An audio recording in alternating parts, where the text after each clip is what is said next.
Hello guys, welcome back to my YouTube channel Archana cutting and স্টিচিংয়ে তোমাদেরকে স্বাগত জানাই।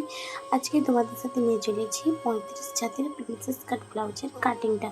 তোমাদের যে আগের ভিডিওতে দেখিয়েছিলাম সেই একজনেরই ব্লাউজ দুটো ব্লাউজ দেখেছে, তাই আর তোমাদেরকে এই ভিডিওয়ে মাপ ছোপ এগুলো তো আমি দেখাইনি। আমি ডাইরেক্টলিভাবে অস্ত্র কাপড় কেটে মেন ফেব্রিকে বসে কাটিং করে নিচ্ছি।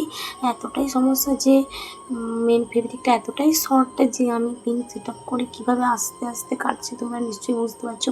আমি নিজেও জানি না যে এর হাতাটাও একটু শর্ট পড়ে গেছে, ওটা জয়েন্ট করতে হবে।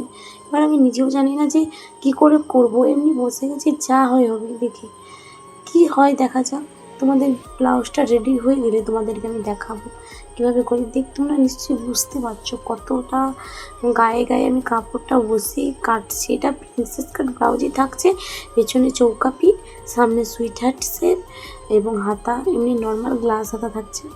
তো ভাবে এটার মধ্যে অল ওভার কভারটা দেবো কীভাবে, লেস বের করব, হাতার দু সাইডে আপাতত দু 4 সেমি করে জয়েন্ট করতে হবে। হাতাটা এতটাই শর্ট পড়ে গেছে, এই কাপড়টা ধরো 70 সেন্টিমিটারও হবে না, 70 সেন্টিমিটারের শর্ট হবে, হাইলি 65 সেন্টিমিটার এরকম হবে। কিন্তু আমাদের ব্লাউজ হবে 35 ছাতির। বুঝতেই পারছো কীভাবে টাফ বিষয় এরকমভাবে কাটিং করা যায়।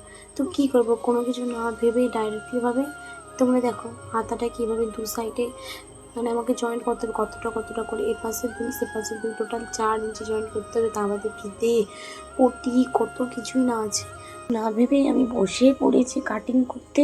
তো দেখা যাক কি হয়, যা হোকভাবে তো ম্যানেজ দিতে হবে। তো ঠিক আছে, তোমাদের সাথে দেখা হচ্ছে নেক্সট ভিডিওতে। এটা এই পর্যন্তই থাকলো, টাটা।